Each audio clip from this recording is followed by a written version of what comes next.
Free Books Tube is glad to present Men and Systems by James Allen. Introduction. The unceasing change, the insecurity, and the misery of life make it necessary to find some basis of certainty on which to rest if happiness and peace of mind are to be maintained. All science, philosophy, and religion are so many efforts in search of this permanent basis. All interpretations on the universe, whether from the material or spiritual side, are so many attempts to formulate some unifying principle or principles by which to reconcile the fluctuations and contradictions of life. It has been said that mathematics is the only exact science, that is, the only science that eternally works out true without a single exception. Yet mathematics is but the body of which ethics is the spirit. There is not a mathematical problem but has its ethical counterpart, and the spirit of ethics is as eternally exact as the form of mathematics. It is being discovered that all natural sciences are fundamentally mathematical. Even music, popularly considered to be as far removed from mathematics as possible, is now known to be strictly mathematical. The science of harmony revealed certain fixed tones which never vary in their relative proportions, and all of which can be numerically resolved. These tones, like the numbers which represent them, are eternally fixed, and though their combinations, also like the combinations of numbers, are infinite, a given combination will always produce the same result. This mathematical foundation in all things is the keystone in the temple of science, and this mathematical certainty constitutes the rock of ages, and the great peace, on which and in which the saints and sages have ever found rest from the stress and turmoil of life. Human life and evolution at present is the learning of those preliminary lessons which are leading the race towards the mastery and understanding of this basic or divine knowledge, for without such a permanent, exact mathematical basis no lesson could be learnt. When human beings are spoken of as learning the lessons of God or of life, two things are inferred, namely, 1. A state of ignorance on the part of the learner, and 2. That there is some definite knowledge which he has to acquire. This is seen plainly in a child at school. Its lessons imply that there is a permanent principle of knowledge towards which it is progressing. Without such knowledge there could be no lessons. Thus, when one speaks of erring men as learning the lessons of life, he infers, whether he realizes it or not, the existence of a permanent basis of knowledge towards the possession of which all men are moving. This basic principle, a knowledge of which the whole race will ultimately acquire, is best represented by the term divine justice. Human justice differs with every man according to this own light or darkness, but there can be no variation in that divine justice by which the universe is eternally sustained. Divine justice is spiritual mathematics. As with figures and objects, whether simple or complex, there is a right and unvarying result, and no amount of ignorance or deliberate falsification can ever make it otherwise. So with every combination of thoughts or deeds, whether good or bad, there is an unvarying and inevitable consequence which nothing can avert. If this were not so, if we could have effect without cause, or consequence unrelated to act, experience could never lead to knowledge. There would be no foundation of security, and no lessons could be learnt. Thus every effect has a cause, and cause and effect are in such intimate relationship as to leave no room for injustice to creep in. Nevertheless, there is ignorance, and, through ignorance, the doing of life's lessons wrongly, and this doing of life sums wrongly is that error, or sin, which is the source of man's sufferings. How often the child at school weeps because it cannot do its sums correctly. And older children in the school of life do the same thing when the sum of their actions is worked out in the form of suffering instead of happiness. The ground of certainty, then, on which we can securely rest amid all the incidents of life is the mathematical exactitude of the moral law. The moral order of the universe is not, cannot, be disproportionate, for if it were the universe would fall to pieces. If a brick house cannot stand unless it be built in accordance with certain geometrical proportions, how could a vast universe, with all its infinite complexities of form and motion, proceed in unbroken majesty from age to age unless guided by unerring and infallible justice?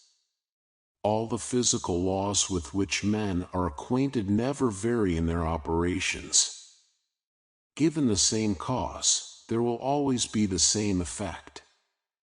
All the spiritual laws with which men are acquainted have, and must have, the same infallibility in their operations. Given the same thought or deed in a life circumstance, and the result will always be the same.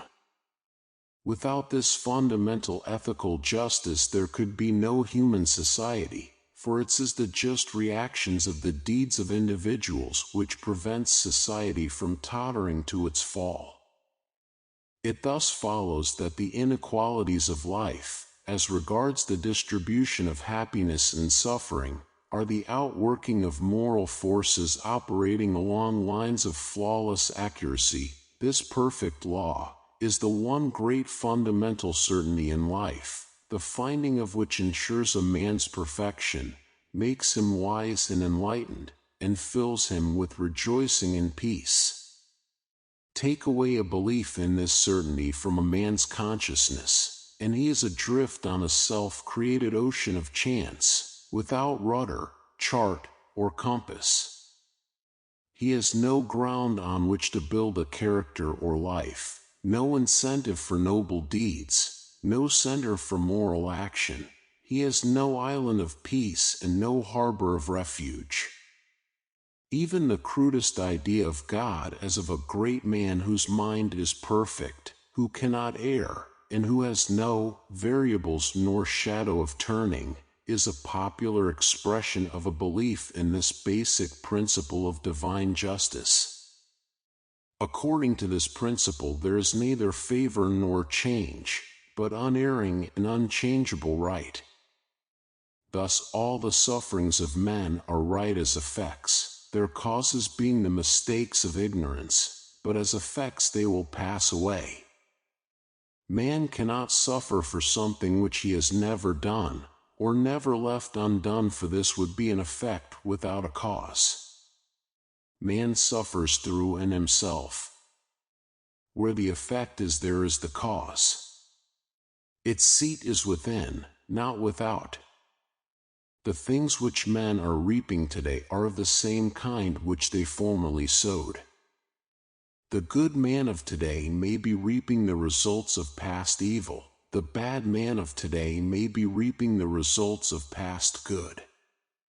Seen thus, this divine principle throws an illuminating light on those cases, common enough, where the good suffer and fail, and the bad enjoy and prosper. Things as they are did not spring into existence without a cause. They have behind them a long train of causes and effects, and another such train will follow them in the future. In viewing the objects in a landscape we allow for perspective, we must do the same in viewing events. This principle of divine justice is not distinct from divine law. It is the same.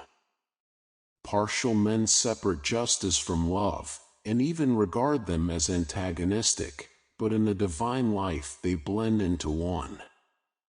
Nothing can transcend right. Nothing can be more loving than that we should experience the sequences of ignorance and error, and so become perfected through suffering.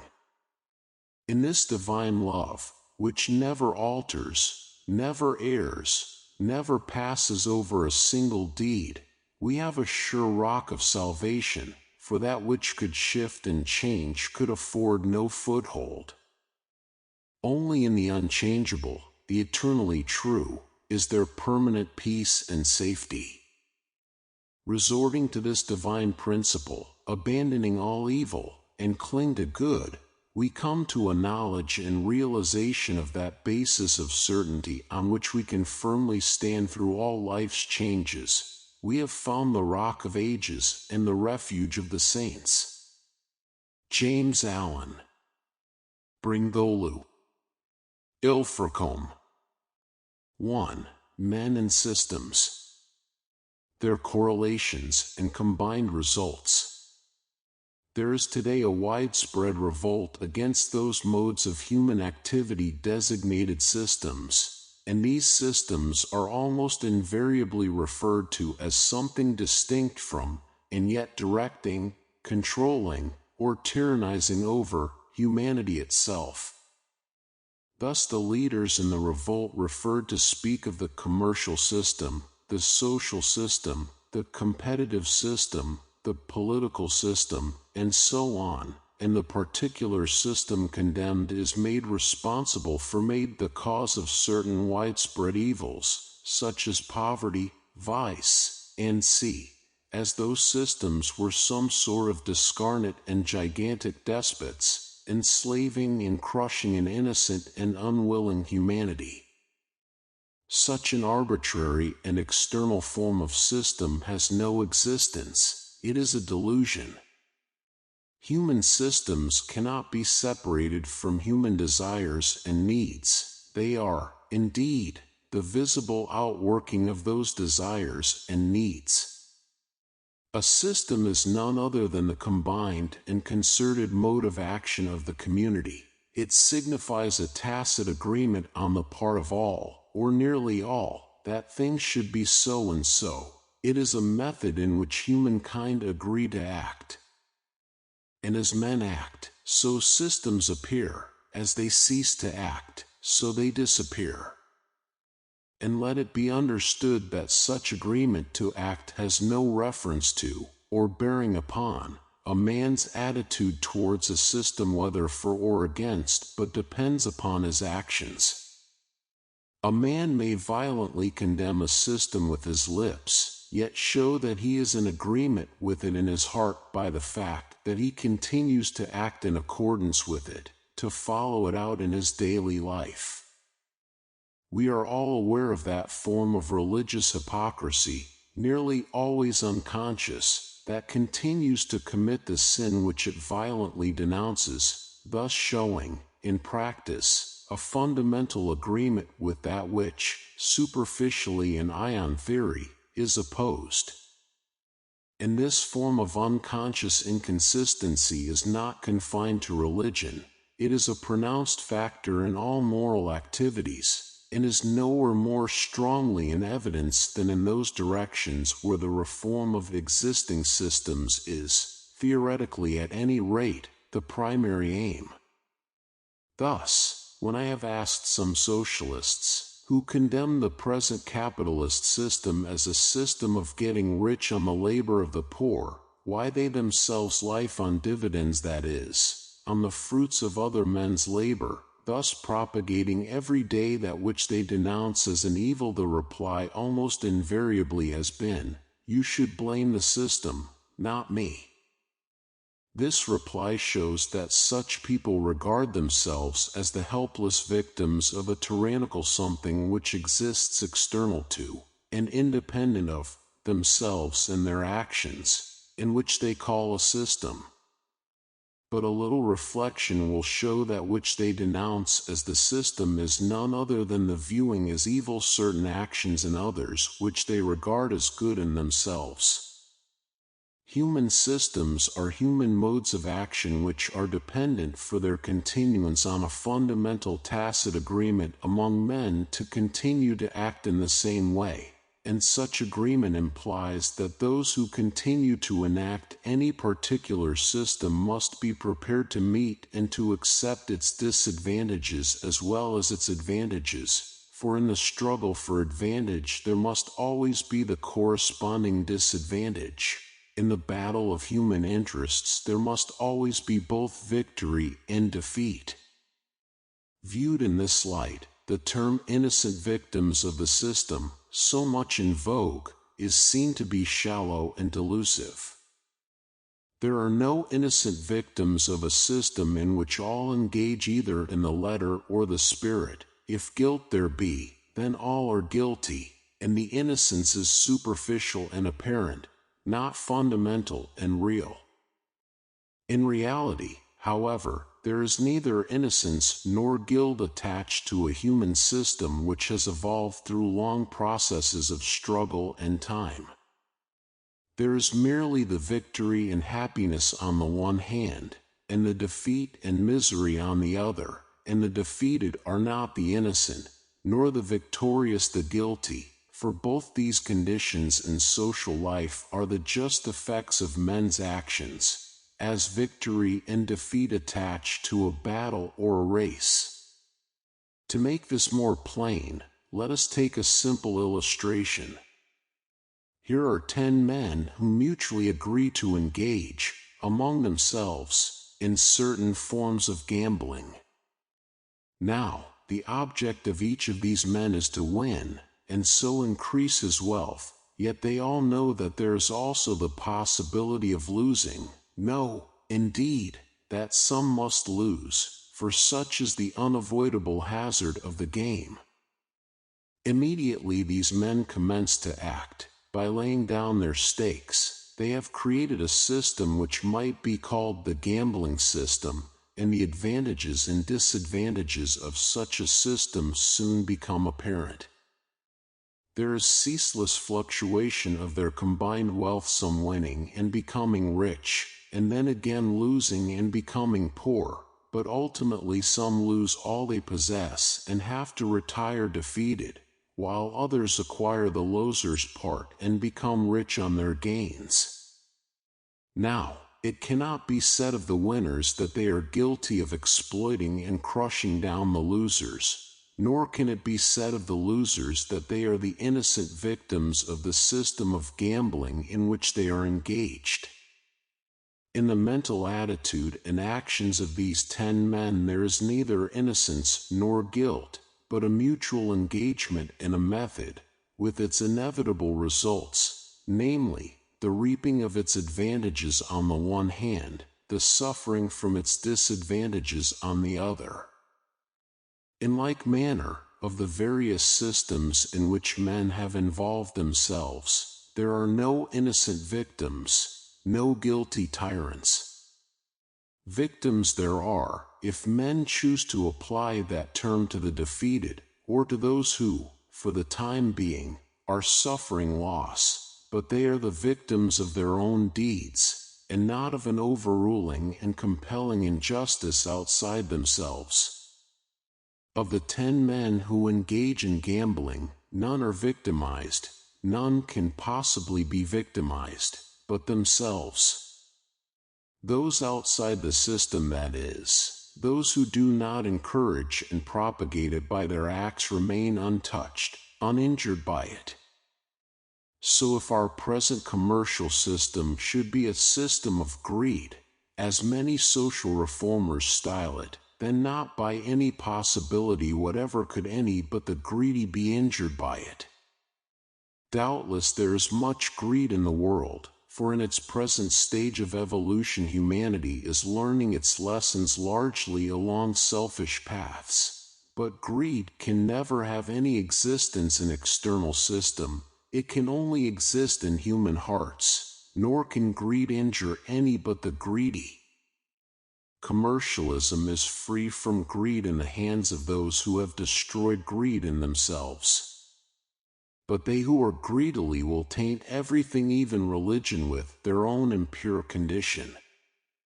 Industrialism, the outworking of a nation's energies and abilities, is wholesome and noble. It is covetousness which produces woe, and the soul suffers from covetousness are the covetous themselves. I will here anticipate the common query, what of the innocent victims of the rapacious company promoter, by replying, and this reply will be found adaptable to all human conditions and systems: they are not innocent, but have the same attitude of mind as the unscrupulous company promoter, namely, the desire to obtain money, and as much of it as possible, without laboring for it. The company promoter is the instrument through whom they reap the results of their own greed, and fall victims to their own covetousness. Social reformers may denounce the system of capitalism or commercialism, but so long as they themselves continue to enact that side of commercialism which is most akin to covetousness, namely, its speculative as distinguished from its industrial side, by keeping a keen eye to good investments, and following up increased dividends with avidity, just so long will that which they call a system of greed, and indeed to them it is such, continue.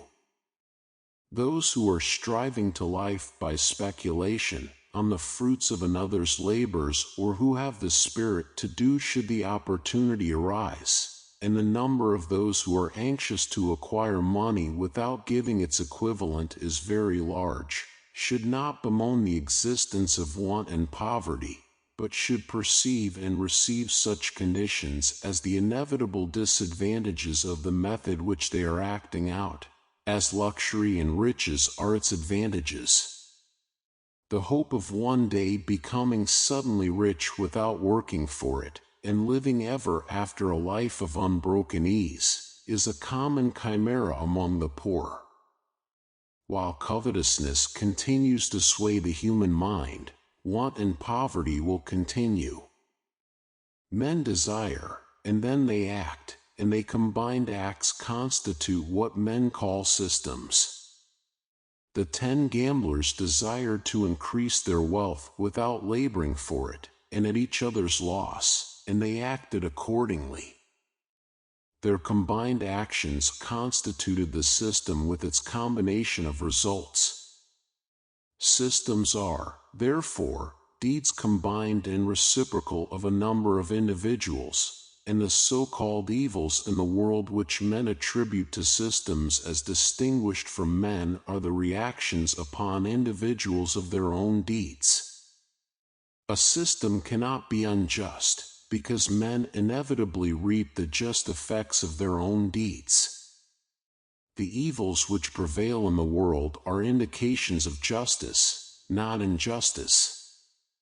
Poverty and want are the natural disadvantages of the present social life, or system, that is, of the way in which men agree to act. There is suffering, but there is not injustice. It could not be said of those among the 10 gamblers who were reduced to poverty that they were treated unjustly by the winners, or that they were the innocent victims of the system of gambling. Their lot was just, their poverty being the inevitable result of their own actions. Recently, a socialist friend of mine was somewhat violently condemning landlords, and I pulled him up by saying, "But why do you condemn landlords, seeing that you are one yourself? Have you not, only a few weeks ago, added another piece of land to that which you already possessed?" He replied, "It's the system, not me. So long as the present system lasts, I shall have to work with it, but when it is altered, I shall be willing to give up my land." If a gambler were continually condemning the system of gambling as a bad one, and yet continued to gamble, we should justly say that he was confused both in his morals and perceptions, and he is equally confused who, while condemning any other system, social, political, or whatsoever, yet continues to act it out. Such a man does not, in his heart, regard the system as bad, but as good and just. This is evidenced by the fact that he continues to propagate it by his actions. Systems are to men as light to the sun, rain to the clouds, or thoughts to the mind. They are both men and the deeds of men. To regard them as separate from men is confusion of thought and principle. Nor can there possibly be any injustice in their outworking, for the reaction of ignorant deeds is certain, the recompense of enlightened deeds is sure. I see no evil in systems, I see evil in ignorance and wrongdoing. All systems are legitimate, for men have liberty to act in their own way. The 10 gamblers who mutually agree to enrich and impoverish each other have nobody to blame but themselves, and if the winners are satisfied with their gains, the losers should be equally satisfied with their losses. If they are not, then they should look to themselves and remedy their deeds. Their poverty is good discipline, in that it is driving them to seek a better way of action. If a man regards a system as bad, he should withdraw from it in practice, and should bend his actions in another direction, for immediately 2 men act in concert a system is formed, and the good and the bad which lurk in their actions will soon be manifested in the system which they have launched forth. In the life of humanity, in systems, in what are called good and bad, are visible the outworking of the combined results of men's deeds, and in all, through all, and over all, justice reigns eternally triumphant. 2. Work, wages, and well-being. Activity is a necessity of existence, and usefulness is the object of being. Nature at once cuts off that which has become useless. Her economy is faultless, and she will not be burdened with things which have ceased to be of service in her progressive workshop. Nor does she allow her handy tools to lie unused, nor her bright things to rust. Wheresoever there is ability, there also are scope and opportunity. Where there is energy, there also are legitimate channels for its exercise. Where there is a soaring mind, the means of achievement are ready to hand. As the field waits for the plow, the sea for the ship dash, and the port for produce, so nature in all her departments, whether material or mental, stands ready to cooperate with man in all his labors, and to reward him according to his diligence and industry. The statement, "There is no scope for my abilities," is either an expression of vanity, an excuse for negligence, or a confession of lack of resource, or of inability to utilize opportunity. Ability need never lie unused for a moment. There is unlimited scope for all abilities. All that is required is the capacity for work. Of all abilities, the capacity for work is the most useful and necessary, and its possession is a glorious power, and this men discover when they are disabled, or stricken down with sickness. When they are thus forcibly prevented from engaging in wholesome, invigorating labor, what would they not give to have once again the spirited and glowing use of brain or muscle, or to spend exuberant strength in healthful exertion? Work is of 2 kinds. It is either loving labor or enforced slavery. The man whose sole object is to get through his work in order to draw his pay, who has no love for, and no interest in his work, beyond what it represents in cash, is a slave and not a true worker. He labors only under the compulsion of necessity. His entire interest is in getting instead of in doing. He gives his labor irksomely and perfunctorily, but receives his pay with eagerness, striving, when he thinks he safely can, to give less and less labor, and get more and more wages. Less work and more pay, is the cry of slaves, and not of men. On the contrary, the man whose heart is centered in his work, who aims at the perfect performance of his duty, is a true worker whose usefulness and influence are cumulative and progressive, carrying him on from success to greater and greater success, from low spheres of labor to higher and higher still. Thinking little or nothing of the wages, and much of reward, but eager and willing in service, he is sealed by nature as one of her chosen sons, fitted by virtue of his unselfish labors to receive the greater excellence and fuller reward. For while full recompense may, and frequently does, escape the man who covetously seeks it, it cannot be withheld from him who ignores it in his work. For the true recompense is never withheld, but in the selfish desire to secure the recompense without giving its equivalent, disappointment is the pay received, and the expected reward does not appear. The wages of work are sure. In the universal economy no man is cheated. He cannot be defrauded of his just earnings, for every effort receives its proportionate result, first work as the cause, and then wages as the effect. But while wages is the result, it is not the end. It is only a means to a still greater and more far-reaching result and end, namely, the progress and increased happiness both of the individual and the race inward, to well-being. The receiving of so much money for work done does not represent wages in its entirety. It is, indeed, only a small portion of the actual wages of true work, while the man who considers that the end of work is reached when he has received the money due receives all he bargains for, he does not derive complete satisfaction from his labors, nor comprehend or enter the higher spheres of knowledge and usefulness which are reserved for the devotes of unselfish duty.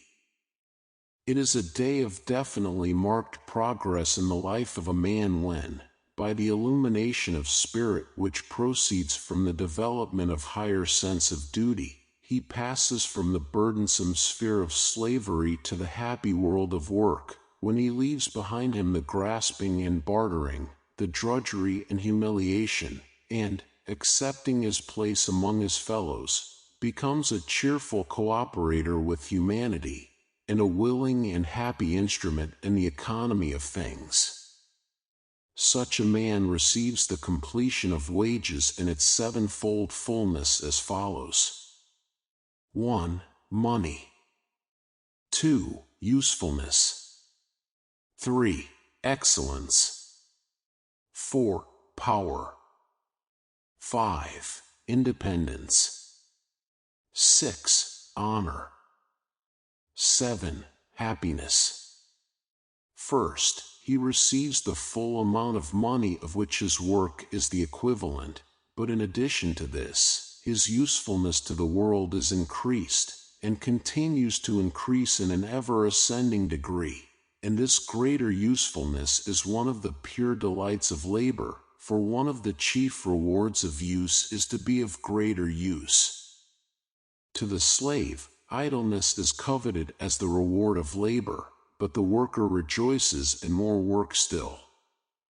This accumulating usefulness leads to the wages of excellent skill, a growing perfection in the work undertaken, and every child that has learned its lesson, and every man and woman that has mastered a problem or a language, or surmounted a great difficulty, is acquainted with the happiness which is the sure accompaniment of such success. Although not until later do they realize the full significance of all that is involved in such success in relation to their career.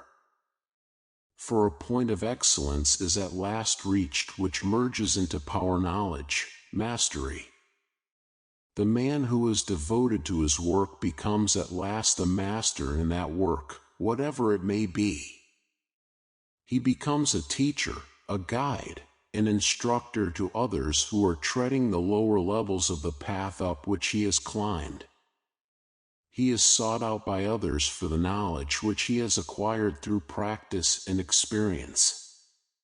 He is relied upon, and takes his proper place amongst those who lead and serve mankind. Power is a form of wages received as the result of long and arduous labor. It is received only by him who has built it up, so to speak. Unselfish toil leads to the reaping of power. Associated with power is independence. The true worker takes his place among his fellows as a useful citizen. The fearless flash of honesty is in his eyes, the ring of worth is in his voice, and the steadfastness of self-reliance is in his gait. He is not a drone in the human hive, but stands out in shining contrast to the skulking shirker who imagines that the highest good in life is to get something without working for it. The slave who goes to his hated work only because he is whipped to it by necessity comes down to beggary and shame, and is despised and neglected. But the true worker ascends into independence and honor, and is admired and sought.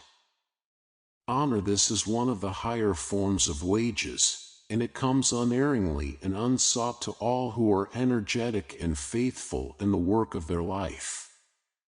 It may be, and often is, late in coming, but come it must and does, and always at its own proper time, for while money is the first and smallest item in wages, honor is one of the last and greatest, and the greater the honor, the longer and harder is the course of labor by which it is earned. There are degrees of honor according to the measure of usefulness, and the greatest men receive the greatest honor. They who receive the fullness of wages, receive the fullness of happiness, for true work as surely brings about happiness as idleness and enforced labor are paid in the coin of unhappiness. From the perfection of happiness proceeds well-being, a quiet conscience, a satisfied heart, a tranquil mind, and the consciousness of having increased the happiness and aided in the progress of mankind through the full and faithful exercise of one's abilities.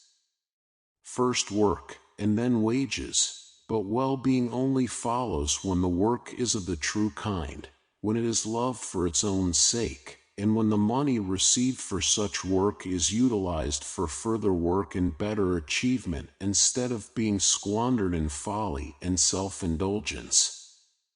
Even he who only works for the pay in coin will derive just the measure of well-being which that pay can purchase if he spends it carefully, and will thus aid, in a small measure, industrial progress. But he can also, by a foolish use of his wages, make it an instrument of ill-being, and reduce himself to a dead and useless limb on the tree of life. It is demanded by the law of things that every man shall receive the equivalent of what he gives. If he gives idleness, he receives inactivity, death. If gives stinted and unwilling service, he receives stinted and hardly secured pay. If he gives loving and generous labor, he receives generous recompense in a life replete with blessedness. It may here be asked, but what about the toiling masses? What you say may be, and doubtless is, true of certain favored individuals, but how can it apply to the vast army of millworks and factory hands, whose toil is long and hard and almost purely mechanical? It applies with equal force to them. There are no favored individuals, and there was a time when those who now occupy the high places stood in the low. There is no reason why the millworker should not be unselfish in his labor and faithful and conscientious in duty, and there is every reason why he should economize his entire financial, physical, and mental resources, using his money for the improvement of his home and surroundings, and his evenings and spare time in the culture of his intellectual and moral powers. He will thus be preparing himself for higher spheres of usefulness and power, which will not be withheld from him when he is sufficiently equipped and strengthened to deal with intricate matters and carry weighty responsibilities, while the process of preparation itself will be one of ever-increasing knowledge, strength, and happiness. Work, wages, and well-being are three broad stages in individual and racial evolution, and the political economy of the future will take into account those higher mental and spiritual forms of wages which it now ignores, but which are still the most powerful factors in the well-being of men and nations.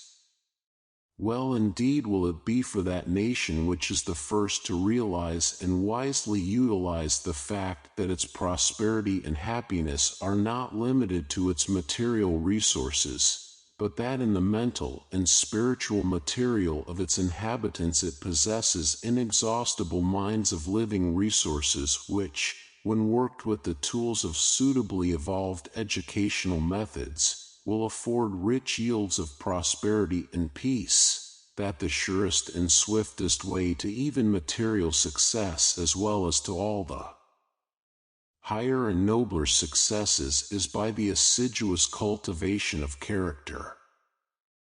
3. The survival of the fittest as a divine law. Nature and spirit were at one time universally considered to be at enmity, and even today the majority of people regard them as opposed to each other, but a fuller knowledge of the cosmos reveals the sublime fact that the natural and the spiritual are two aspects of one eternal truth. Nature is the spirit made visible and tangible.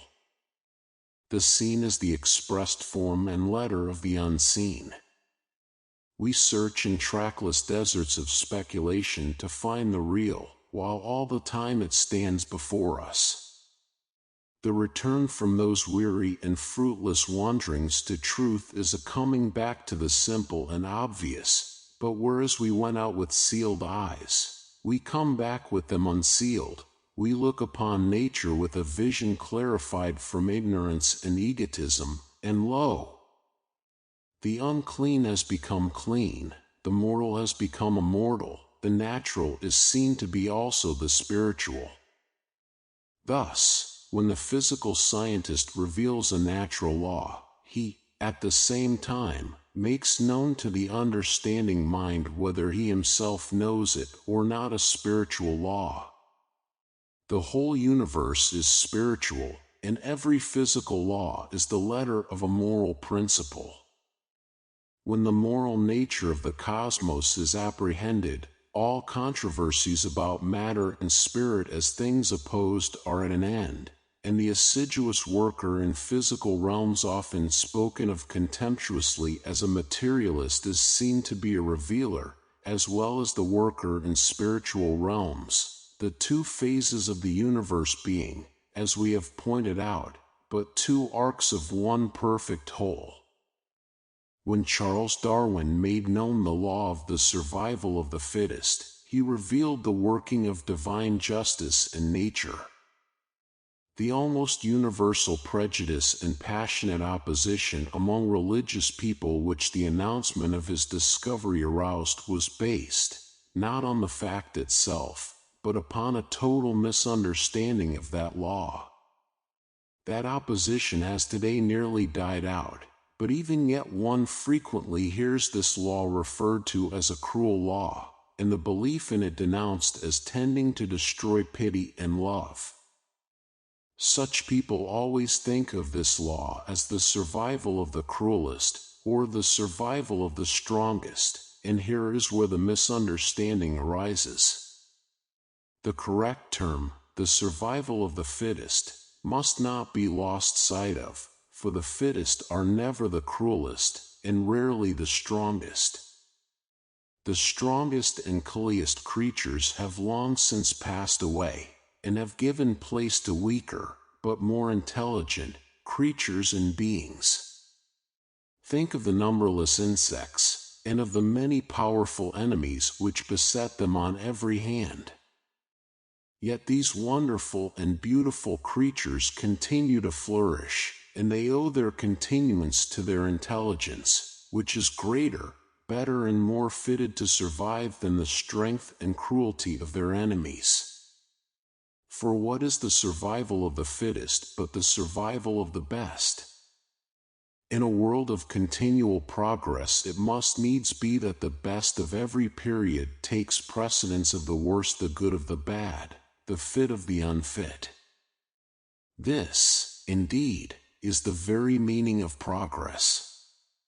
When we think of progress, we at once think of something, by its superiority, its greater fitness to the time and occasion, taking precedence of something which is inferior and has fallen out of the line of advancement, and this progress, this advancement, this survival of the fittest, resolves itself into a moral principle, into a divine law. Opponents of this teaching tacitly assume that the most selfish are the fittest to survive, and they thereupon condemn the teaching as callous, and accuse Darwin of making selfishness supreme. But the error is theirs, and not Darwin's or the law's. In their prejudice they wrest his meaning to a false issue, and attack that. Their error consists in assuming that the fittest to survive are the most selfish, whereas such are the worst specimens, and not the best. When we realize that the unselfish are more fitted to survive than the selfish, this law assumes an aspect the very opposite from that which its opponents have given it, and we at once see that in it are involved the profoundest moral principles, namely, the principles of justice and love. Remembering that it is the fittest that survive, what, then, in this universe of law and order constitutes the fittest? It is evident that the fittest are the most advanced specimens of any given species. Not the strongest, not the cruelest, not the most selfish, not even the finest physically, but the most advanced, those most in line with the order of evolution. The fittest at one period are not the fittest at another. There was a time when brute force was dominant, but that was when nothing higher had been evolved. Yet even in that long-distant period 10 million years back, when gigantic monsters held sway upon the earth, something higher was being evolved. Already intelligence, and unselfish love, were beginning to make themselves felt, for those great beasts loved and protected their young, and so all who most unselfishly shield their offspring, be they beasts or men, will be most protected, while, obviously, any species that neglected its offspring would rapidly perish. Thus, long ages ago, the fragile babe of intelligence was born in the manager of brute force, and since then, through all the ages of struggle, it has been gradually but surely overcoming the brutal strength and terror, so that today intelligence has conquered, or almost conquered, for the strongest brutes have passed away forever, having given place to beings physically weaker and smaller, but better, and more morally perfect.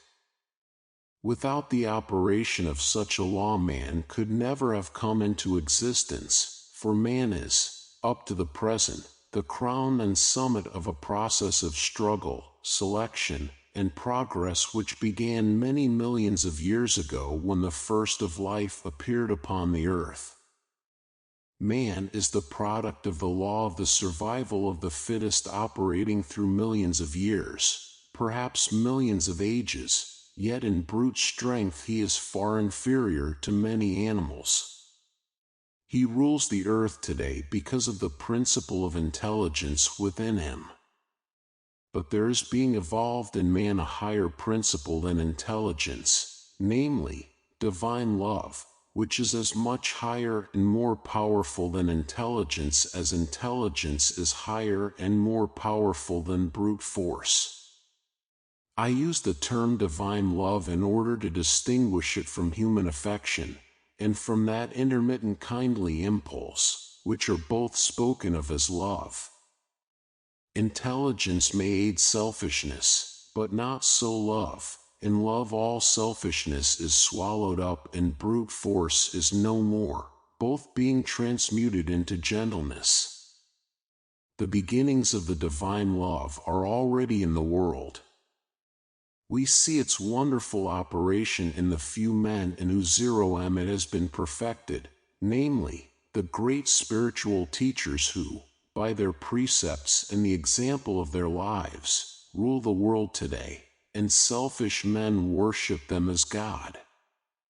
We see in these men the prophecy of what love will do in the distant future, when a large number of men possess it in an advanced degree, how selfishness and selfish men will submit to it and be governed by it, as the brutes now submit to man's intelligence and are ruled by it. And this love is making its appearance not only in the great teachers, but in men less evolved, and though in these it is, as yet, in a more or less rudimentary form, nevertheless the stirrings of its gentleness and joy are being felt in many human hearts. A common argument against the survival of the fittest is that were men to put it into practice they would kill off all their weakling and invalids, preserving only the strong, and thus destroying all pity and love and humanity. This argument is a demonstration of the error to which we have already referred.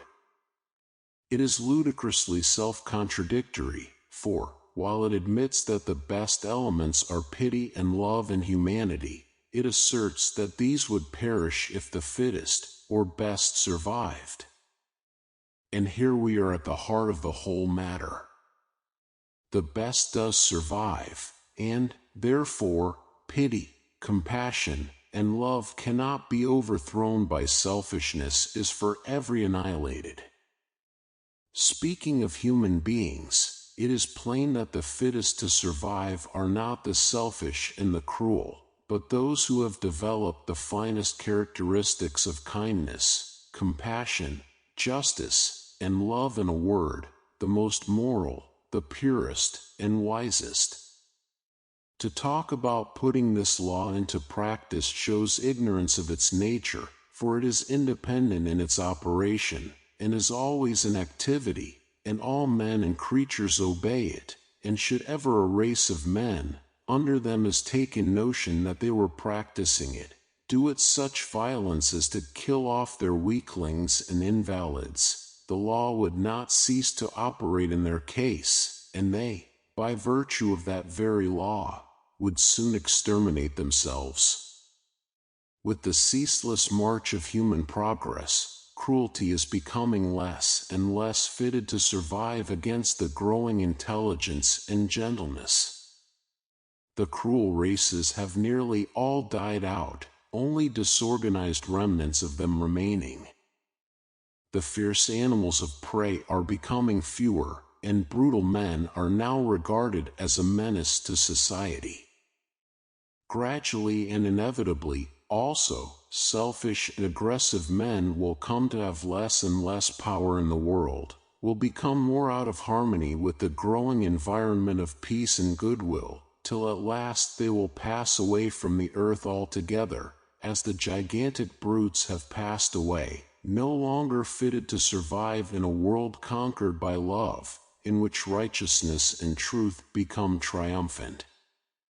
Thus this law, as represented by Darwin, is the aspect, in nature, of the operation of justice, or love, for in the light of truth, justice and love are seen to be one. The spiritual aspect of the law was intimately known by all the great teachers, and men have overlooked the fact that these teachers embodied it in their teaching. Thus the precept of Jesus, "The meek shall inherit the earth," is none other than a simple but divine statement of the survival of the fittest. 4. Justice and evil. Today we frequently meet with the assertion, all is good. Pope, in his famous Easy on Man, said, "Whatever is right." And nearly all are familiar with Browing's oft-quoted line, "God's in his heaven, all's right with the world." In the face of these statements, the questions naturally arise: are war and famine good? Are sickness and poverty good? Are sorrow and suffering good? These things belong to the category of the great facts of human life. Are they good? Again, are sin and selfishness right? Are drunkenness and brutality right? Are crime and violence right? Are accidents by sea and land right? Are catastrophes involving hundreds of thousands of lives right? These things, like the former, are everyday facts. They are real and cause widespread suffering. Are they right? Many persons must have questioned us during the past years of unprecedented catastrophes in the form of volcanic eruptions, earthy quakes, floods, famines, wars, and various forms of crimes and violence. Are these things right? If so, why are men so eager to escape them? Even those who are given to quoting, "whatever is right," will, in the next breath, refer to certain evils, and propose some method of being rid of them. It is plain that, in the sense of adding to human happiness, these things are not right, for they conduce to human misery.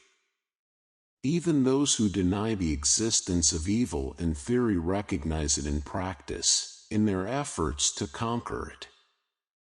Nevertheless, those statements as to the universal good and the rightness of all things are true. It is all a matter of relativity.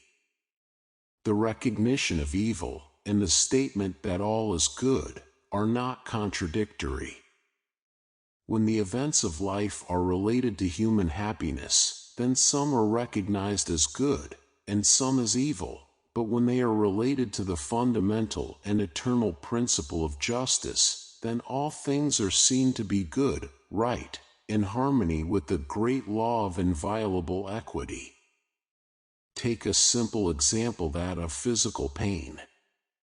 When we are considering human happiness, bodily pain is an evil. But when we consider the principle of life itself, and its protection and continuance, then physical pain is seen to be good, as it is a warning. Monitor urging man to the protection of his body from hurt and extinction. And it is with mental pain as with physical, with sorrow, remorse, loneliness, and grief. It is evil because it destroys happiness. But as the effect of ignorance and wrongdoing, it is just, and therefore good, as it urges men to seek the paths of wisdom and right doing. The prophet Isaiah says, "I form the light, and create darkness, I make peace, and create evil, I the Lord do all these things." He thus recognizes the justice of evil, that it has its place in the moral universe as the opposite of good, just as darkness has its place in the physical universe as the opposite of light. The prophet Amos expresses the same thing when he says, "Shall there be evil in a city, and the Lord hath not done it?"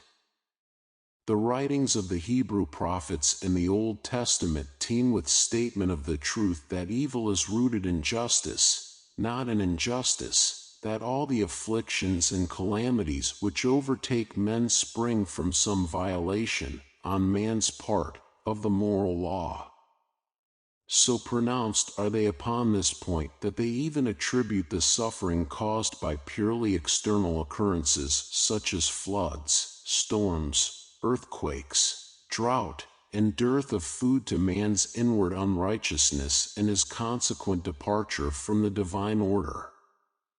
And, indeed, A profound acquaintance with the human heart and with human life does reveal the great truth, a truth never apparent on the surface, and therefore hidden from the shallow and unthinking, that all tragedy is the culminating point in the conflict of human passions.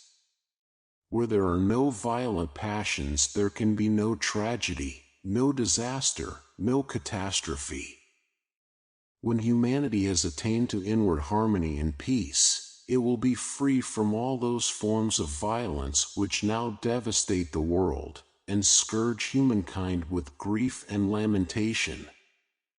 Maeterlinck perceives this truth clearly, for in his Wisdom and Destiny he says, "Fatality shrinks back abashed from the soul that has more than once conquered her. There are certain disasters she dare not send forth when this soul is near." The mere presence of the sage suffices to paralyze destiny, and of this we find proof in the fact that there exists scarce a drama wherein a true sage appears. When such is the case, the event must needs halt before reaching bloodshed and tears. Not only is there no drama wherein sage is in conflict with sage, but indeed there are very few whose action revolves round the sage. And truly, can we imagine that an event shall turn into tragedy between men who have earnestly striven to gain knowledge of self?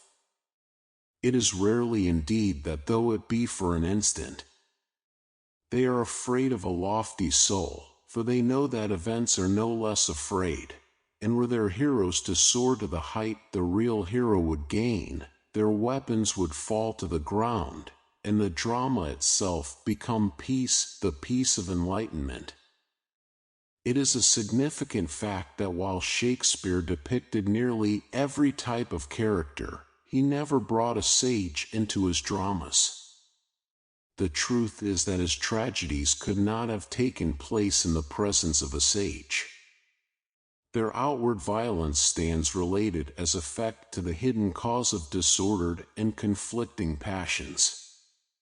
The sage has lifted himself above such disorder and conflict, and such is the power of his harmonious and tranquil spirit that in his presence the passions of others will be calmed and subdued, and their approaching tragic issue averted. It is a mighty truth, and one which stands clearly revealed in the mind of the sage and the prophet, that all the evils of humanity spring from the ignorance, and, therefore, from the mistakes, the wrongdoing, of humanity itself. It is, therefore, just and right. But though just and right, it is not desirable, it is evil, and needs to be transcended.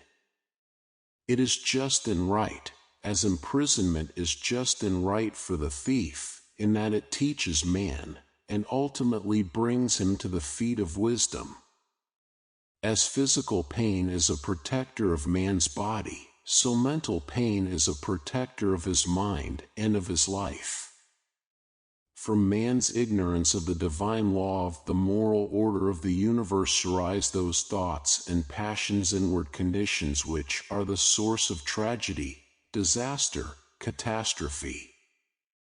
Envy, ill will, jealousy, produce strife and quarreling, and ultimately bring about wars in which thousands are killed and disabled, and hundreds of homes are filled with mourning.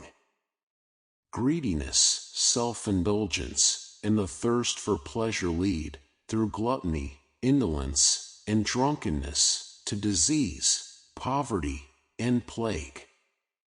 Covetousness, lust, and selfishness in all its forms cause men to practice deception, lying, and dishonesty, and to strive against others in the blind pursuance of their petty plans and pleasures, thus leading to deprivation, loss, and ruin. And where there are excessively violent passions, there is always a violent life ending in a premature and violent death.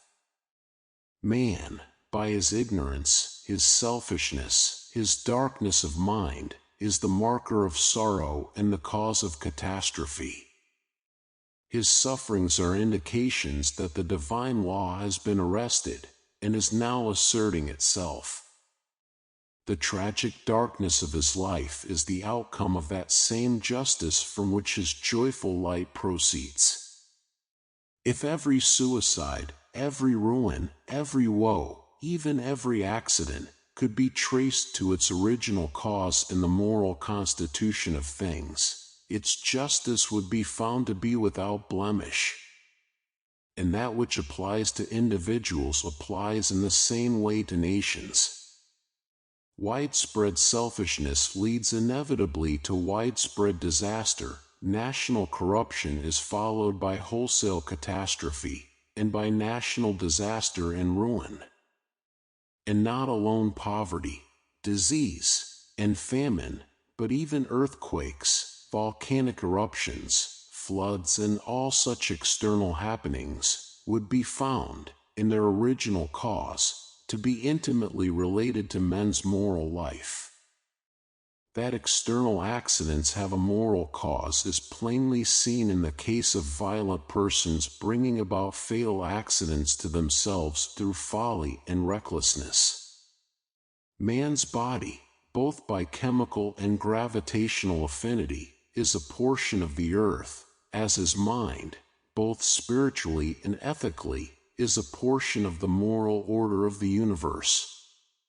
His life and being are interwoven with, and are inseparable from, the very nature and constitution of things, and, being a moral entity, and therefore a reasonable agent, it is within the domain of his power to discover and work with the divine law instead of striving against it.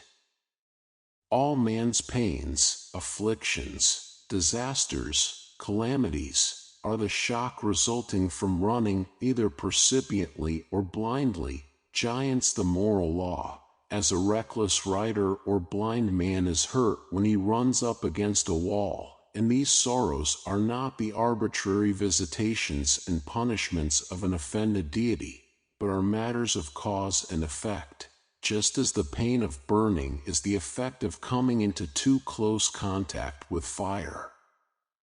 In these days of social, political, and theological conflicts, and with wars, famines, floods, crimes, conflagrations, and volcanic and seismic catastrophes taking place on every hand, a return to the study of the Hebrew prophets burning, as they are, with the fire of truth on national matters and local catastrophes would prove not only scientifically enlightening, but would help considerably towards unveiling, in the mind of man, the revelation of the beauty and order of the cosmos and the perfect justice of human life.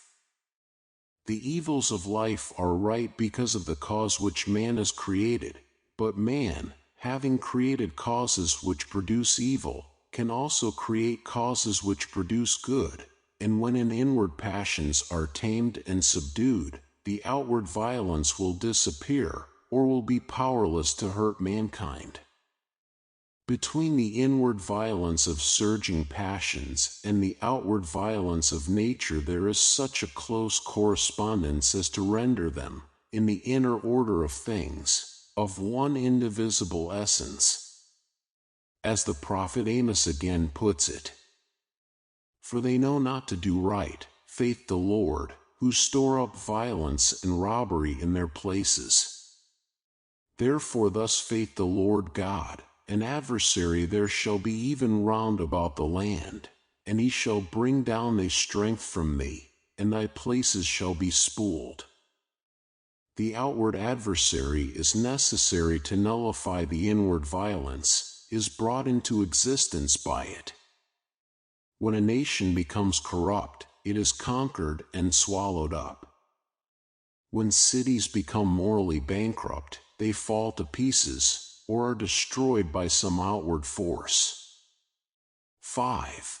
Justice and love. One frequently hears justice referred to as being opposed to love.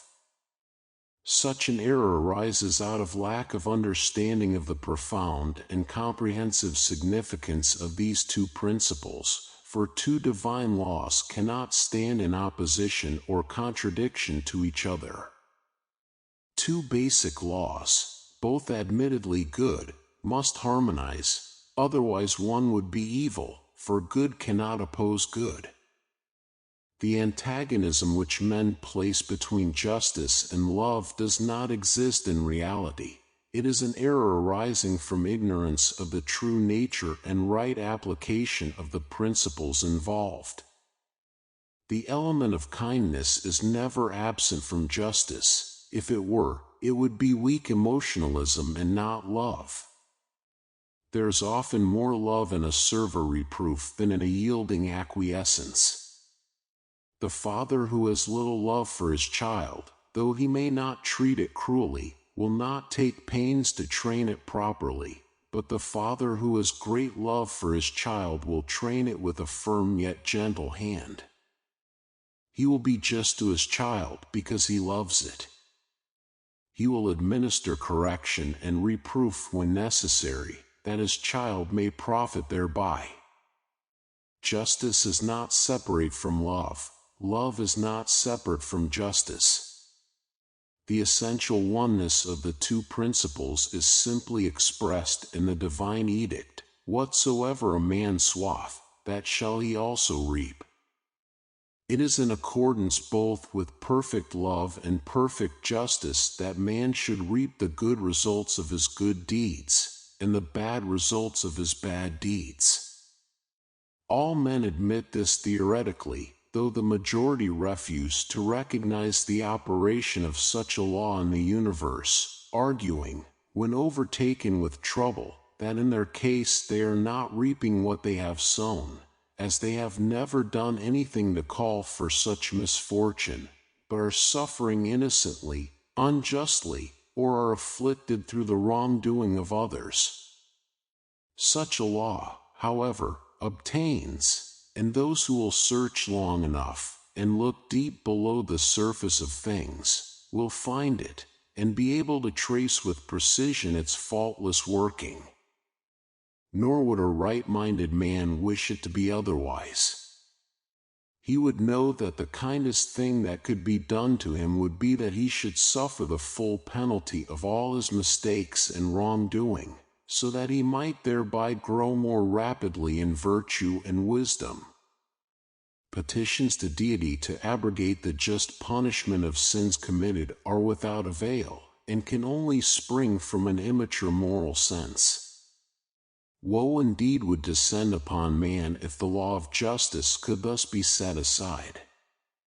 Self-afflicted and torn with sorrow as he now is, there is hope in the law which bestows no special favors and is unfailingly just. But if man by offering up a prayer could escape the effects of his bad deeds, then justice would be non-existent, and as for love, where would it be? For if one could thus be deprived of his bad earnings, what assurance could he have of not being robbed of his good earnings? Thus the ground of salvation would be cut away, and caprice and despotism would take the place of love and justice. As a coin, which is one, has two distinct sides, so love and justice are two aspects of the same thing.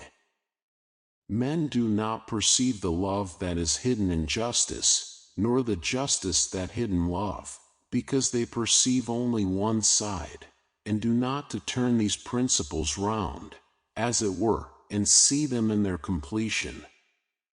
Justice, being a divine principle, cannot contain any element of cruelty. All its apparent harshness is the chastening fire of love. Man himself, and not the law per se, has brought about all the afflictions which are working for his ultimate happiness and good. Love reigns supreme in the universe because justice is supreme. A tender and loving hand administers the rod of chastisement. Man is protected, even against himself. Love and justice are one. 6. Self-protection, animal, human, and divine. Many and wonderful are the means and methods of self-protection in this world of combat. Natural history has revealed the fact that even plants employ means of self-protection, and when we come to the animal world, the methods adopted to avoid annihilation in the struggle for life are so numerous and remarkable as to call forth our admiration and wonder. Nor in this fight for life is the battle to the fierce and the race to the strong in all cases. Indeed, the weak things of nature exhibit such ingenuity in the means which they adopt to escape their enemies, that they are equally successful in holding their own with the fiercest creatures that have few enemies to fear. The insects, weakest of all creatures, have developed this self-protective ingenuity to a remarkable degree, even to imitating in color and form the twinges upon which they rest, adopting the hue of the soil or the dead or living leaves among which they live, and in some cases, through long experience, they have so closely imitated in color and form certain flowers which they habitually haunt that their enemies the birds, keen as is their sight, pass them by, and even man, with all his intelligence, cannot distinguish them from the flowers unless he had had some experience as an observant naturalist. The smallest fishes adopt similar means of concealing themselves, although they are in the lowest class of animal life. When we come to the quadrupeds, although the weaker and smaller among them, those most hunted by the larger, adopt ruses similar to those which prevail among the insects and fishes. Brute strength largely takes the place of stratagem. The beast has developed powerful weapons of defense, such as horns, fangs, claws and combined with an iron or lithe muscularity, with which he maintains his place on the earth, and defies extinction. Endurance, speed, strength, and ferocity are the means of self-protection among the brutes. Animal self-protection reaches its highest excellence in the superb strength and cunning of the lion and the tiger, yet it appears weak and clumsy when compared with the means of self-protection adopted by man for self-preservation. Although it is not all-powerful in the human as in the animal world, is still a dominant impulse among human beings. Man is possessed of the entire animal nature, and the animal impulses and instincts are strong within him, but there is along with this animal life an added intelligence and moral sense, a self-consciousness, by virtue of which his self-protective scope and power are greatly enlarged and intensified. He is still an animal, with endurance, speed, strength, and ferocity, but he is also something more and greater. He is an intelligent, self-conscious being. Among men of low order of intelligence, the animal methods still largely obtain. In the struggle of life, the savage relies on brute strength. Even among civilized communities, there are still thousands of admirers of the noble art of self-defense, which can only be noble in the sense that we speak of the ferocity of the lion as being noble, and is devoid of art, being compounded entirely of brute force and cunning.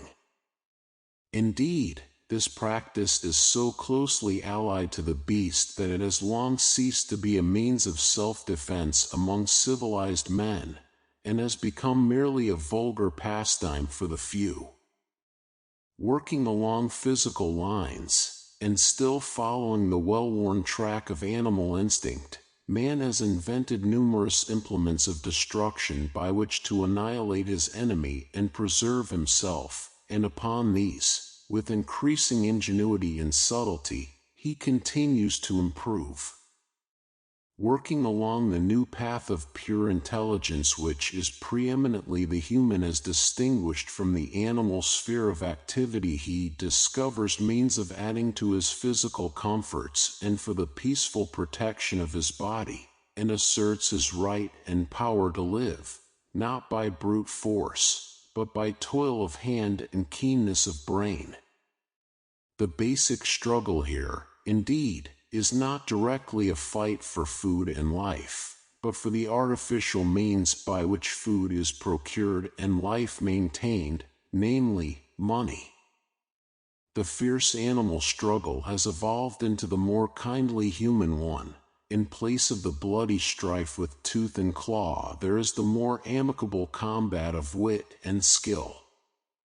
Man has discovered, though he has as yet only partially learned this, that there are better methods of self-protection than that of attacking, killing, and despoiling others, that by such a method he endangers his own comfort, happiness, and even life, and that it is better to engage in a bloodless competition for supremacy, and leave every person to take his place in life according to the measure of his mental capacity.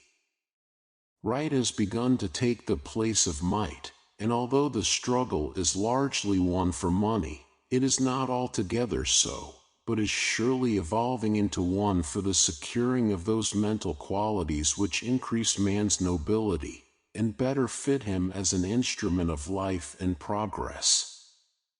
Such are the intellectual qualities of reason, judgment, tact, foresight, ingenuity, resource, inventiveness, and the moral qualities of kindness, forbearance, sympathy, forgiveness, reverence, honesty, justice.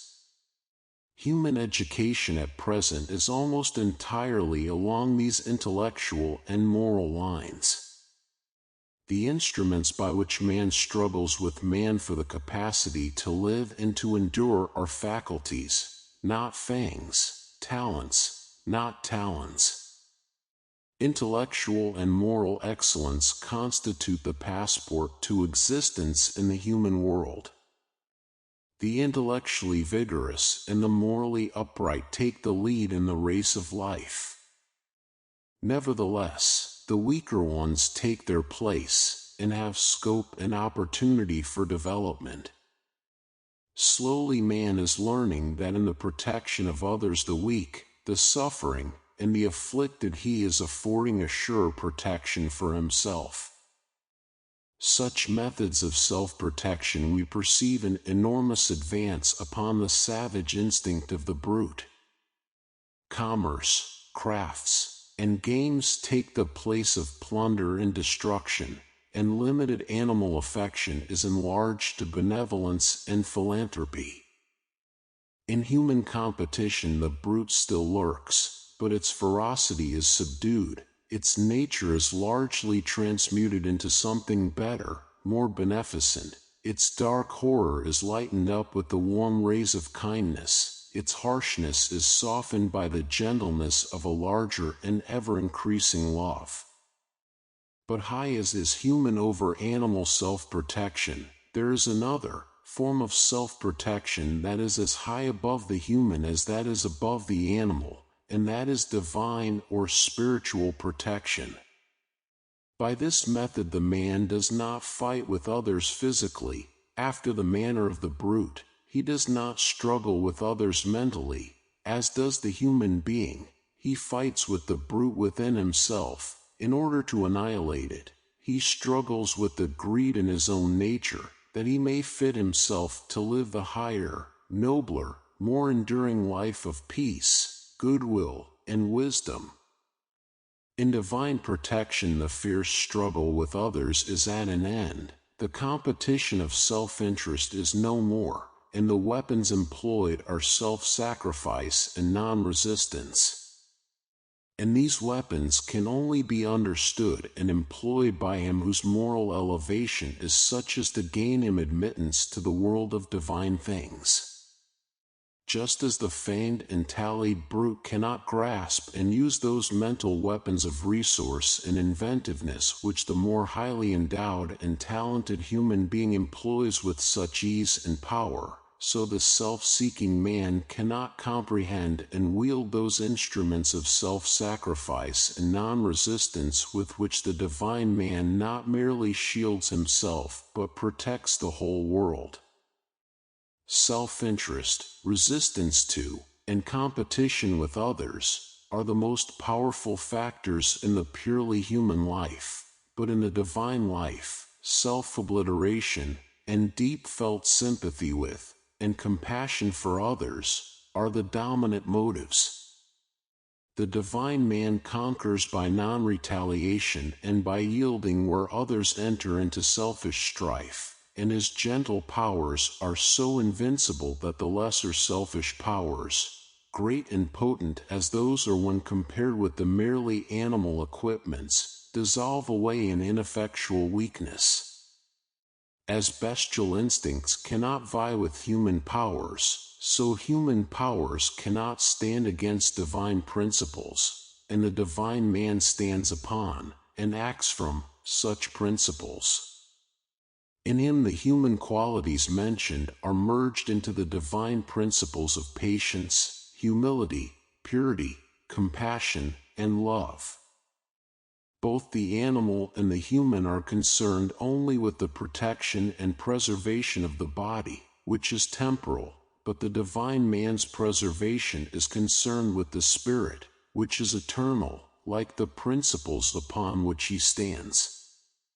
In a word, divine preservation consists in preserving the mind from passion and selfishness, and imbuing it with pureness and wisdom.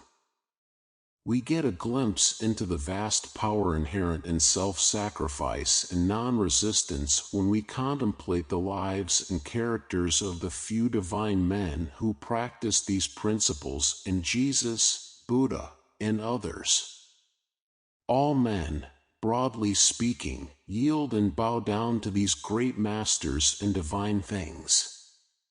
Men who have reached the greatest heights in worldly achievement, monarchs, conquerors, successful generals, statesmen, orators, financiers, bow in humble reverence and awe before the names of those great ones, recognizing intuitively that their own conquests and achievements, with all their worldly glory, are as nothing compared with that supreme self-conquest, that mighty spiritual achievement, which those gentle teachers of mankind exhibited. Today some 500 millions of people bow down to Buddha as their guide and master, and some 300 millions likewise bend before Jesus as their Savior and the keeper of their lives. In these three methods of self-protection, animal, human, and spiritual, we perceive the fundamental forces which are at work in the evolution of sentient beings. An evolution beginning with the lowest creature and extending to the deviants being of whom we have any direct knowledge. We also see that there is no inherent evil in any of these methods, that all are equally legitimate, and belong to the cosmic order of things. Each in its own sphere is right and necessary, leading to higher and higher intelligence, and deeper knowledge. The animal defends itself in accordance with its nature and the limits of its knowledge. The human being protects itself likewise in harmony with the dictates of his human nature, and the divine being eternally preserves himself in peace and blessedness by virtue of his clearer insight and deeper wisdom. Nor is any measure of force lost during the process of evolution. The brute passion is, in man, transmuted into intellectual and moral energy, and in the divine man both are merged into control and equanimity. 7. Aviation and the New Consciousness.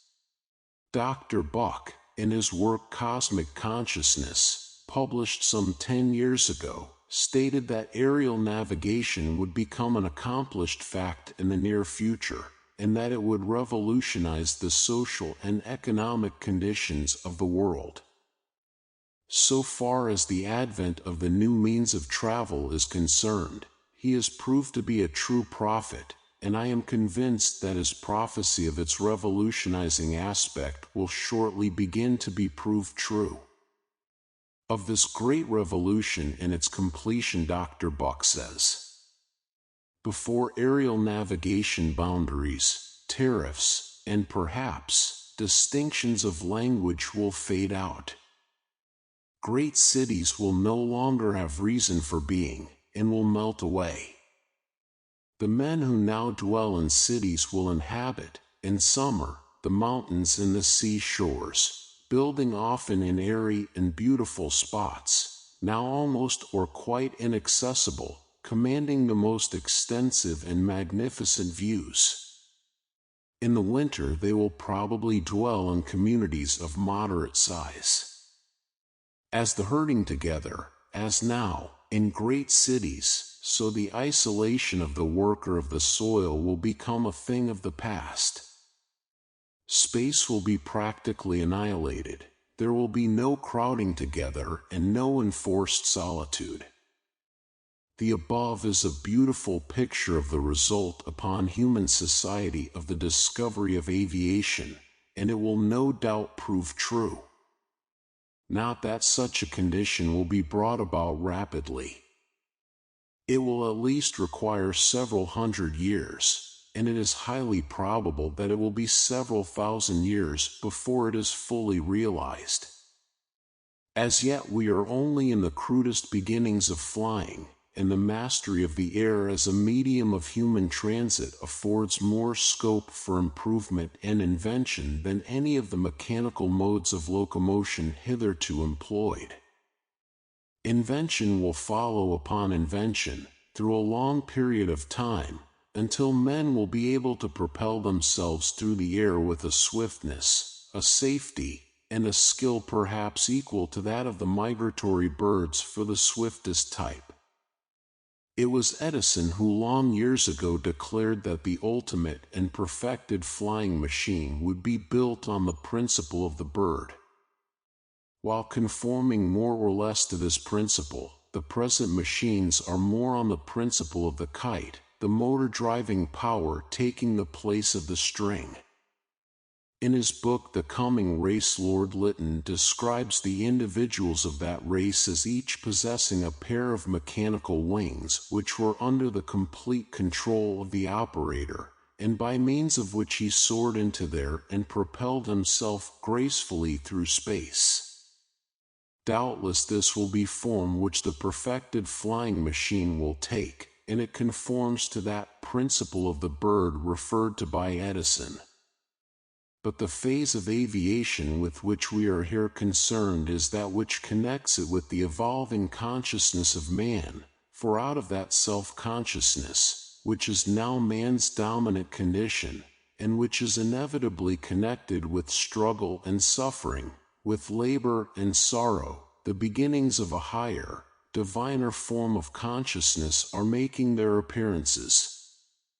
From man's present state of imperfection, combined with ceaseless aspiration towards a better, but as yet undefined, state, there is surely coming, as from a matrix, a new order of life, a more blessed condition, a greatly evolved form of consciousness hitherto unknown to man except in a few isolated cases.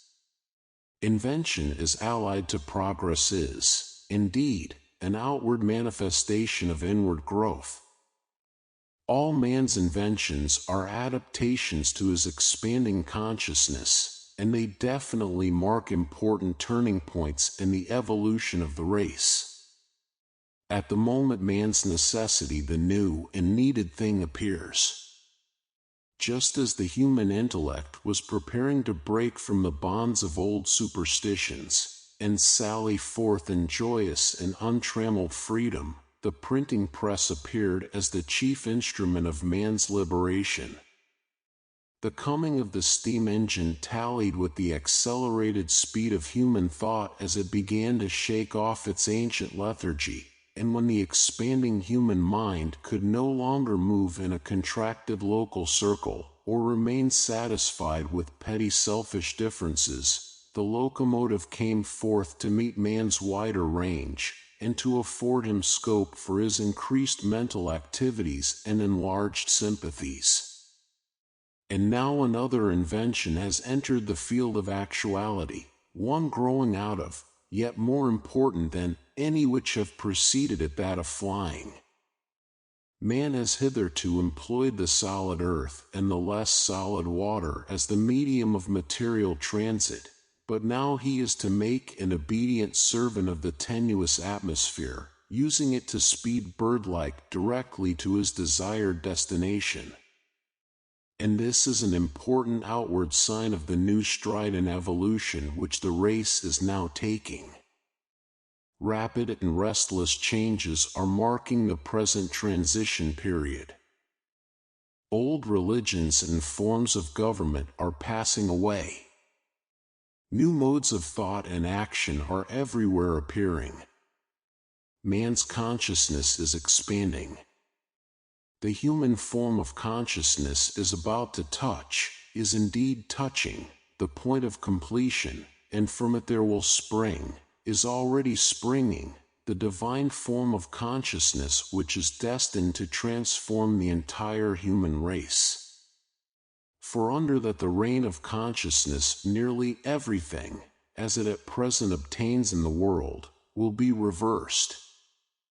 Man, being then divine, will act divinely. All those powerful human passions which now dominate the race, and are the chief springs of action, will then take a subordinate place, and will be under the control and guidance of man's divine will and wisdom. He will be master of himself and master of the earth.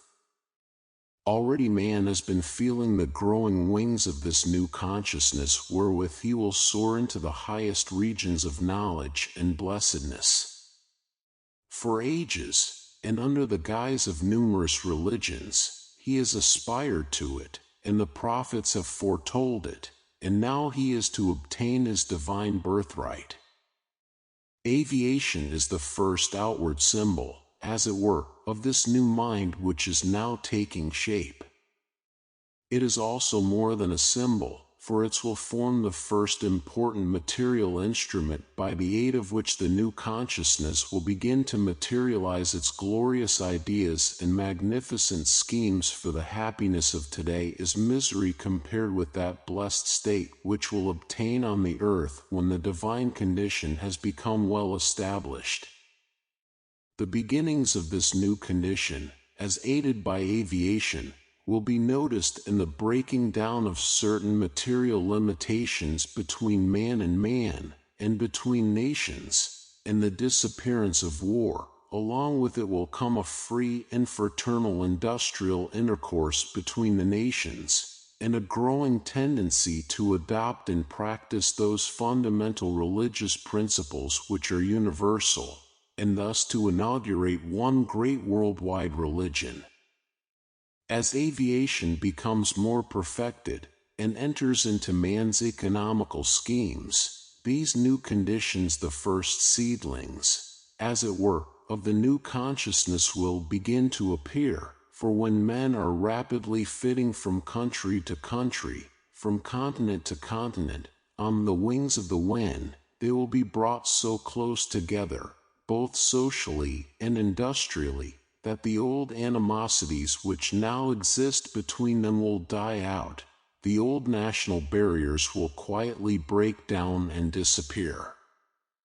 And, without any revolutionary upheaval, the nations will become as one country, sinking all those interests which are not for the mutual good of all nations. The locomotive is an instance of the above, though in the region of self-consciousness, in that it rendered civil war impossible, making of each nation, formerly dividend against itself, a united family working harmoniously together.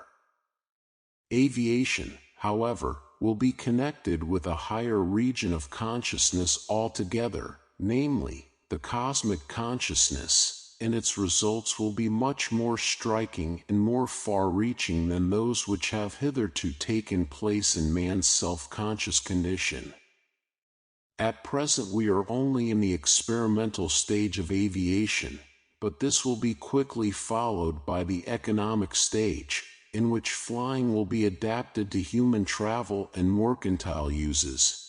And almost immediately this has reached the new conditions as societies and nations will begin to manifest themselves, and once having commenced they will gradually absorb the old forms of life, using them as material on which to feed their growing beauty and grandeur. And new and grand men will arise having this higher consciousness, and they will be the leading instruments in establishing this new order of things upon the earth. 8. The new courage. The virtue of courage is generally referred to in its physical manifestation, and it is significant in this particular that its symbol is a beast of prey, namely, the lion. The dictionary rendering adheres to this physical aspect of courage, for on turning up the word I find its meanings are given as bravery, fearlessness, intrepidity, no other rendering being given. The solider is the human type of courage, and the current sayings concerning courage are, as courageous as a lion and as brave as a solider. The lion and the solider are alike fearless in attack and defense, and both will forfeit life rather than yield, but it is an entirely animal physical attack and defense. Courage, however, cannot be confined to this phase indeed. This is its lowest manifestation, for it has many aspects, many modes of action, and as man rises in the moral and spiritual scale his courage becomes transmuted, taking a newer and higher form. But before proceeding to the highest form of courage, which is the subject of this article, it is necessary that the lower forms should be first considered. With the physical form of courage already referred to, all are familiar. It is common both to animals and men. It arises in fearlessness. Its twofold mode of action is attack and defense. It will be seen, however, that this kind of courage is inevitably associated with suffering, even with destruction and death, as daily manifested both in the animal and human spheres of life, self-protection being its dominant motive, whether in attack or defense. But man is not only and merely an animal, a physical being, he is also a moral and intellectual being, and along with his moral evolution he began to develop a higher kind of courage, not the highest, or the new courage herein referred to, but yet a great advance on the purely animal courage, namely, moral courage. In physical courage, the other person's body or property is attacked, while one's own body or property is defended. In moral courage, the other person's ideas, opinions, or principles are attacked, one's own ideas, opinions, and principles being defended. There is the same fearlessness, the same attack and defense so far as the spirit of courage is concerned, but as regards its letter, these conditions have undergone a change, their physical aspect has disappeared, and, having undergone a process of transmutation, has reappeared in a new form, for moral courage is concerned not with persons as persons, but with their principles. It is, indeed, purely mental, and while it is still concerned with destruction and is associated with suffering, the destruction is a bloodless and intellectual one, namely, the destruction of other men's opinions, and its suffering is mental and not physical. This form of courage is now generally recognized, and is always referred to as moral courage, to distinguish it from common or physical courage. It is, without doubt, a comparatively recent development in the evolution of the race, and is entirely absent from animals. A few thousand years ago it was, in all probability, an exceeding rare and new faculty, and it is still in process of development, large numbers of the race not yet having evolved it, for while it is probable that at least 75% of the race possess a considerable development of physical courage, it is doubtful whether 20% possess any marked degree of moral courage, so much so that those in full possession of it are marked off from their fellows as men of a higher grade of character, and generally, though not necessarily, and always as leaders of men in their particular sphere of action. But the new courage, up to a consideration of which the preceding remarks have been leading, is a still higher form of courage, is, indeed, as much above and beyond moral courage as moral courage is above and beyond physical courage, and is as separate and distinct from it as that is from its precedent form. I have called it the new courage because it is now new in the race, its manifestation being at present very rare, and, therefore, little understood. Though very different from moral courage, it results from it, just as moral courage, though very different from physical courage, though very different from physical courage results from it. Physical courage is of the animal, moral courage is of the human, the new courage is of the divine. The new courage is, therefore, divine fearlessness as distinguished from animal or human fearlessness. This divine fearlessness has a twofold aspect. It at first consists in fearlessly attacking and overcoming the enemies within one's own mind instead of the enemies without, as in the other two forms of courage, and is afterwards characterized by an entirely new method of conduct towards others, especially where external enmity and opposition have to be met. It is its latter and perfected stage with which we are here concerned, that is, with its outward manifestation. We have seen how a man having physical courage acts in defense of his life and property, also how a man having moral courage acts in defense of his opinions, and now, how does one act who has divine courage? He who has the new courage does not attack other men or defend himself, does not attack their opinions or defend his own. He is the defender of all men, and that from which he defends them is their own folly, their own ungoverned passions. While never seeking to protect himself, he so acts as to shield others from their deadliest enemy, namely, the evil within themselves. Both physical and moral courage make much noise.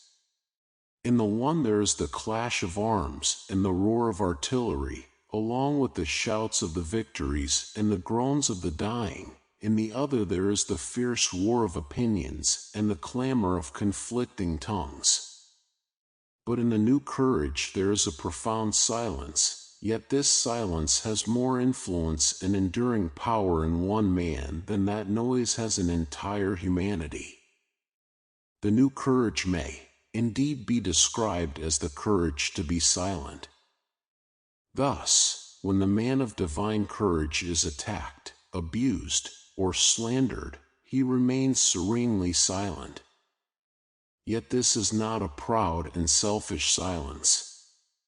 It is a silence based upon a right knowledge of life and having a profound and beneficent purpose, that purpose being the good of the attacking person, and, through him, of all mankind, by protecting him from the evil passion by which he is so injuriously influenced. To remain silent, calm, and compassionate in the midst of a seething sea of human passions externally pressing upon one, to achieve this requires a lofty courage such as is yet almost unknown to men, so much so that the few men who have it, although misunderstood and persecuted through life, are afterwards worshipped by mankind as divine and miraculous beings. And here we see how this courage continues to operate even after its possessor is gone from mortal vision. The physically courageous man conquers another in fight, the morally courageous man conquers the opinions of many men, and wins thousands to his cause, but the divinely courageous man conquers the world, and his conquest is one of blessedness and peace, and not of bloodshed or party strife. In the new courage, attack and defense, and they obtain in the two lower kinds of courage, have entirely disappeared. Nevertheless, they have not been destroyed, they still exist in the sporty, but have become blended into one, have been transmuted into a sublime and universal kindness, for when the divine man refrains from engaging in combat with his adversary, and lets him go feeling that he has all the victory, it is because his thought is all for his mistaken enemy, and not for his own defense. He is prompted by a profound compassion for his enemy, a compassion based on divine and perfect knowledge, and if his silent act does not always subdue the passions of his adversary at the time being, it subdues the passions of thousands of men through hundreds of future generations merely by its recital. So great and far-reaching is the power of one deed of truth. In the new courage, then, silent kindness, and by this meant something vastly different from that human impulse commonly called kindness, is both attack and defense. Instead of attempting to conquer passion by fiercer passion, which is the human way, it conquers it, and far more successfully, by its opposite, namely, gentleness, which is the divine way. In the human sense, passion is not opposed at all, but is left alone, yet, in reality, it is opposed by something far more powerful than passion, for in all combats between divine gentleness and human passion, gentleness is the supreme victor. Thus, the man of divine courage, while viewed from the lower standards of bravery, is not protecting or defending himself, and may for the time being be regarded as a coward, is, in reality, defending himself far more perfectly and successfully than the passionate fighters and partisans, for he who protects his enemy with love, and shields all men with the axe of divine gentleness, is throwing around himself an eternal shield and protection. For instances of this new courage one has to go to the great spiritual leaders of the race, so rare is it. The most striking instance is that of Jesus, who, when mocked, smitten, and crucified, did not retaliate, or offer the least resistance, or speak a word in self-defense, and the fact that the rabble taunted him with the accusation, "He saved others, himself he cannot save," seems to show that they regarded him both as an impostor and a coward. Think of the sublime courage required to pass through such an ordeal, and you will have some conception as to how far the new courage transcends the ordinary human forms of bravery. That transcendent act of courage, too, is today universally recognized as divine, and it still continues to lift men above their warring, selfish passions. When the Buddha was abused and falsely accused by his enemies, he always remained silent, and it not infrequently happened that those who came as accusing enemies went away as worshipping friends and disciples, so powerful was his silent gentleness. It will be long, as we count time, before such courage becomes general in the race, but everything is making towards it. Other men will come who possess it, and then more and more, until at last the race will stand at this divine level. Then selfishness and sorrow will be ended, and the painful conflict of human passions will no more be heard upon earth. The end. Copyright 2022 by Free Books Tube. Thank you for listening. Please consider to subscribe, like, and share to help the channel growth, new videos on a daily basis.